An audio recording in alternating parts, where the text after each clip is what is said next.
Hi guys, Scott Berry here, and in this video we're going to go over the beginnings of the I-Arpeggio. Alright, so the first thing that we're going to do is we need to pull up a scene that probably already either has one in it or maybe one that we'll do later. But right now I think this is a good one to kind of give you an example. This is scene 3, number 7. I haven't done anything to it. I've got I-Arpeggiator set up and we'll go through the individual things. So up in the top here you've got type and rhythm. So the type is going to refer to the arpeggiation, and we have several different to choose from. So let's just go through a couple and you kind of get an idea what it can do.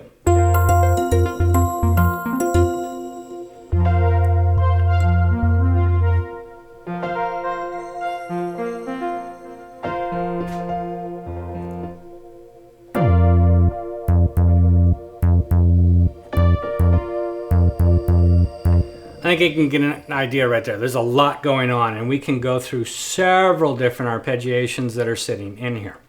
I'm going to reset this real quick. Back to 7. In the rhythm sections, there are different rhythms, so different drums that we can pull in. And this is, again, is all in this scene. So we have a bunch of different variations to go for. So let's go through a couple of those. So no rhythm. Let's get kick and hi-hat.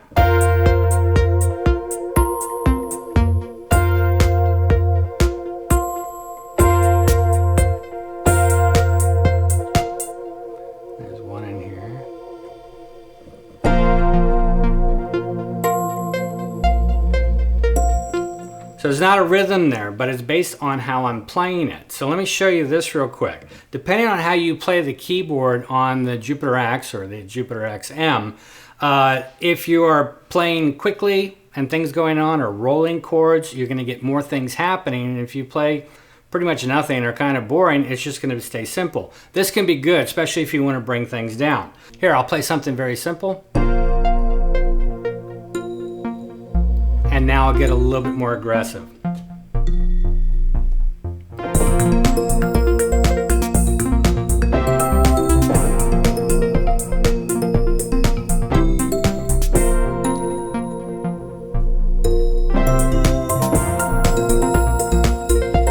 So hopefully that kind of gives you an idea. Just based on how I was playing, a lot of things were changing. The drums were kicking in, drums were stopping, push and pull. It's really cool to be able to do this because it's live. You know, it's as you're playing, it's a live and breathing experience versus it just being absolutely perfect each time. Sometimes you want that, sometimes you don't. So let's move on. All right, so the rhythms and the types, we've gone through different types of arpeggiations. We've gone through a couple different rhythms. Tempo, self-explanatory. This is going to change the tempo, and the second you touch it, it will show you in the screen that it's changing. So again, just to verify, it's a nice knob too. It's kind of got the stop points in it. The duration, the way that the duration works is that it can change the groove, it can change the note duration. Let me just play something real quick so you can kind of get an idea of what it's doing.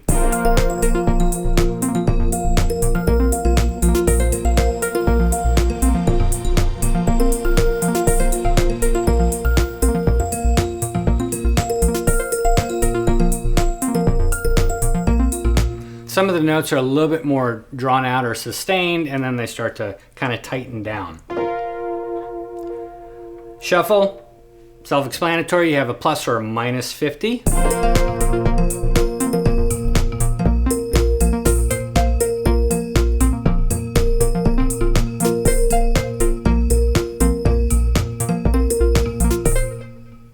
One of the other things in the I-Arpeggio that's really, really cool, especially in a performance or being able to control things a little bit more, is the keys and beat detector. The keys is following you depending on notation. So if I'm playing in D major, things are going to stay in D major. If I move out of that, let's say I go to B flat or something like that, it's going to then follow into B flat so that everything works. If I turn off the keys detector and I play that same exact progression, I start in D major, turn the key detector off, it's going to stay in D major. When I move to B flat, it's going to start to sound wrong. Or could, depending on what chording you're using and things like that. So where that's good is that I can have something going on and set up in the upper section and then come down and play, and it's going to stay on that that urgent, you know, D minor, for instance, or something like that. The beat detector, what that does is it's detecting if the drums are going to kick in, if other things are going to happen.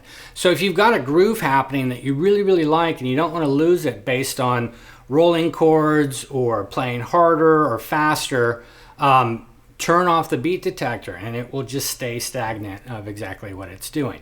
So let me give you a quick little example.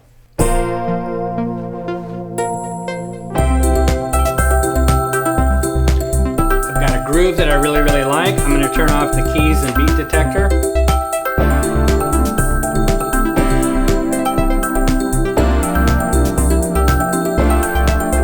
Back on, and it will follow.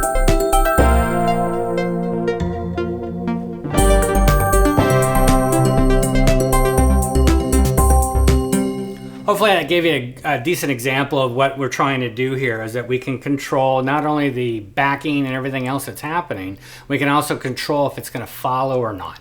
So again, that's the keys and the beat detector that's in the I-Arpeggio.